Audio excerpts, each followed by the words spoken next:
صحابہ عقیدہ دے رہے ہیں کہ اگر علم غیب اگر تمہیں کچھ پوچھنا ہے تو نبی کی بارگاہ میں جاؤ، کیونکہ نبی عالم ما کان وما یکون ہے۔ اللہ تعالیٰ فرماتا ہے وَعَلَّمَكَ مَا لَمْ تَكُنْ تَعْلَمْ وَكَانَ فَضْلُ اللَّهِ عَلَيْكَ عَظِيمًا۔ اے محبوب، ہم نے آپ کو وہ سب سکھا دیا جو آپ نہیں جانتے تھے۔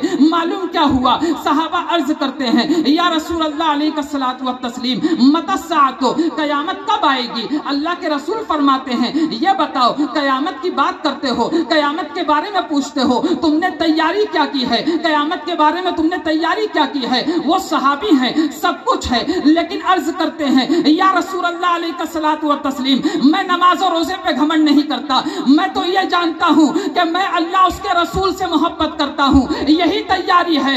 سنو وہابیوں، تم نماز کی بات کرتے ہو، روزے کی بات کرتے ہو، اللہ کے رسول اس کے بعد فرماتے ہیں تم جس سے محبت کرتے ہو کل میدان محشر میں حشر تمہارا انہی کے ساتھ ہوگا۔ تو معلوم کیا ہوا؟ نبی سے محبت یہاں ہے، حشر وہی ہوگا۔ غوث سے محبت ہے، حشر انہی کے ساتھ ہوگا۔ غریب نواز سے محبت ہے، حشر انہی کے ساتھ ہوگا۔ ارے نماز کو تو ہم بھی مانتے ہیں عبادت، لیکن نماز ایسے پڑھو کہ اعلیٰ حضرت پکار اٹھے ذکر خدا جو ان سے جدا چاہو نجدیوں واللہ ذکر حق نہیں کنجی سکر کی ہے۔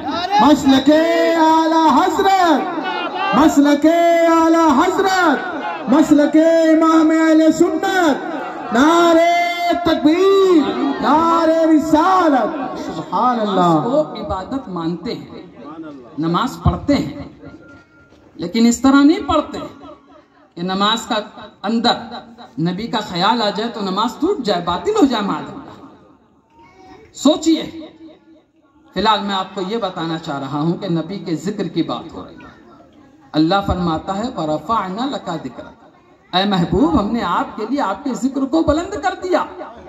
ارے جب اللہ بڑھا رہا ہے تو کسی کے گھٹانے سے گھڑ جائے گا؟ دو ٹانگ کا آدمی روک لے گا؟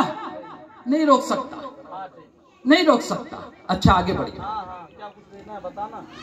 اللہ کے رسول فتاوی رضویہ شریف میں اعلیٰ سرکار یہ واقعہ نقل کرتے ہیں معراج شریف کا۔ اللہ کے رسول صلی اللہ علیہ وآلہ وسلم فرماتے ہیں کہ جب میں اللہ تعالیٰ کے حکم کے مطابق معراج شریف سے اور جو تمام آسمانوں کو آپ نے دیکھا سیر سماوات کر کے فارغ ہوئے تو فرماتے ہیں کہ میں نے بہت غور سے سنیے گا، میں نے اللہ تعالیٰ کی بارگاہ میں عرض کیا ہے میرے مولا مجھ سے پہلے جتنے نبی تشریف لائے تو نے سب کو فضیلت بخشی۔ حضرت ابراہیم علیہ السلام کو خلیل بنایا، حضرت اللہ اکبر اسماعیل حضرت موسیٰ علیہ السلام کو اپنا کلیم بنایا، حضرت داؤد علیہ السلام کے لیے پہاڑوں کو مسخر فرمایا، حضرت اللہ اکبر سلیمان علیہ السلام کے لیے ہوا اور شیاطین کو مسخر کر دیا، حضرت موسیٰ علیہ السلام کے لیے پہاڑ تو نے مردے جلا دیے۔ مولا تو نے میرے لیے کیا کیا؟ اللہ کے رسول فرماتے ہیں کہ مولا تو نے میرے لیے کیا کیا؟ اللہ تبارک و تعالیٰ فرماتا ہے اے میرے محبوب کیا میں نے آپ کو ان تمام نبیوں پر فضیلت عطا نہ کی کہ میری یاد نہ ہو جب تک آپ میرے ساتھ یاد نہ کیے جاؤ۔ معلوم کیا ہوا؟ نبی کی کا ذکر ہوگا تو خدا کا ذکر ہوگا، نبی کی بات ہوگی خدا کی بات ہوگی۔ اب کوئی کہے نہیں ہم صرف اور صرف اللہ اللہ کریں گے، ہم صرف اللہ اللہ کریں گے، تو ذکر خدا ان سے جدا چاہو نجدیوں واللہ ذکر حق نہیں کنجی سکل کی۔ اور میرے آقا حضور مفتی اعظم ہند رضی اللہ عنہ پکار اٹھے کہ وصل مولا چاہتے ہو تو وسیلہ ڈھونڈ لو، بے وسیلہ نجدیوں ہرگز خدا ملتا نہیں۔ اور آگے بڑھیں، حدیث پاک اٹھا کے دیکھیے۔ اب میں آپ کو بتانا یہ چاہ رہا ہوں کہ ہم آقا صلی اللہ علیہ وآلہ وسلم کا ذکر پاک کرنے کے لیے حاضر ہیں۔ کن کا ذکر؟ کہ اگر انسان ذکر نہ کرے تو جانور ان کا ذکر کریں گے۔ وہ تاجدار انبیاء ہیں، وہ سرور انبیاء ہیں، وہ تمام مطلب یہ کہ انہی کے صدقے میں سب کچھ بنایا گیا۔ آگے بڑھیے، اٹھا کے دیکھیے تفسیر کی کتاب روح البیان شریف دیکھیے، تفسیر نعیمی دیکھیے، سورہ رعد ہے۔ فرماتے ہیں اعلیٰ سرکار ایک مقام پر حوالہ نقل فرمانے کے بعد فرماتے ہیں کہ ایک بزرگ ہے، عام آدمی نہیں، ایک بزرگ ہے، ان سے اللہ تعالیٰ سوال فرماتا ہے، ارشاد فرماتا ہے کہ یہ بتائیے کہ میں نے تمہارے لیے پوری دنیا بنائی، تم نے میرے لیے کیا کیا؟ تو وہ بزرگ اپنی عبادتیں آگے کر دیتے ہیں. مولا میں نے تیرے لیے نماز پڑھی، تیرے لیے روزہ رکھا، تیرے لیے حج کیا، تیرے لیے نیک اعمال کیا. تو اللہ تعالیٰ فرماتا ہے وہ تم نے اس لیے کیا تاکہ تم کو جنت ملے اور دوزخ سے بچ جاؤ. تم نے میرے لیے کیا کیا؟ تو وہ بزرگ عرض کرتے ہیں مولا تیرے لیے کیا ہے؟ تو آپ فرماتے، اللہ رب العزت فرماتا ہے میرے نیک بندوں سے محبت کرنا، یعنی اولیاء کرام سے، انبیاء کرام سے، اور جو دشمن ہیں ان کے وہابی دیوبندی ان سے نفرت کرنا. اس کے بغیر عبادت قابل قبول نہیں. اعلیٰ سرکار متعدد مقامات پہ فتاوی رضویہ شریف میں فرماتے ہیں کہ اگر انسان عبادت کرتا ہے، ریاضت کرتا ہے، یہیں پر روک کے آپ کو ایک اور بات بتانا چاہتا ہوں.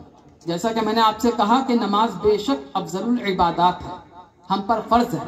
اللہ ہمیں نمازوں کو ان کے اوقات پر ادا کرنے کی توفیق عطا فرمائے. لیکن امام غزالی جیسے تصوف کے اتنے بڑے امام جب لکھنے پہ آتے ہیں تو فرماتے ہیں شیطان کے پاس 1-2 سال کی عبادت نہیں تھی، شیطان کے پاس 600 کروڑ برس کی عبادت ہے. اللہ، ادھر انسان تو 50-60 سال میں ایکسپائر ہو جاتا ہے. فرماتے ہیں کہ 600 کروڑ برس کی عبادت. لیکن معلوم کیا ہوا؟ عبادت بھی اسی وقت قبول ہوتی ہے جب محبت اللہ اس کے رسول سے صحیح ہو. یہ میں نہیں کہہ رہا ہوں، قرآن اٹھا کے دیکھیں. اللہ رب العزت اپنے محبوب کے بارے میں ارشاد فرماتا ہے یا ایھا الذین آمنوا، اے ایمان والو اپنی آواز کو نبی کی آواز سے بلند مت کرو. اگر تمہاری آواز نبی کی بارگاہ میں بلند ہو گئی تو تمہارے نیک اعمال برباد ہو جائیں گے اور تمہیں پتہ بھی نہیں چلے گا. لیکن افسوس ہے دوستو کہ ہم نبی سے محبت کا دعویٰ کرتے ہیں لیکن دوستی ایسوں سے رکھتے ہیں جو نبی سے دشمنی کرتے ہیں. ایک آخری بات بیان کرتا ہوں.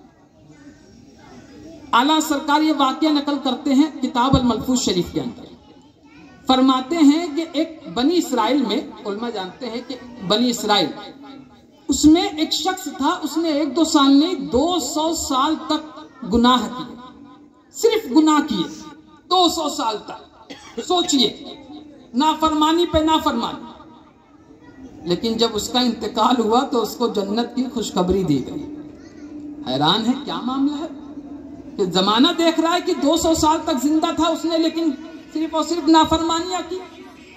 فرماتے ہیں علماء اس کا ایک عمل ہے، وہ جب بھی توریت شریف کھولتا تھا اور توریت شریف کھولنے کے بعد جب وہ اس کی تلاوت کرتا تھا تو اس توریت شریف میں ہمارے نبی کا نام تھا اور وہ جیسے پڑھتا تھا اس کو چوم لیتا تھا.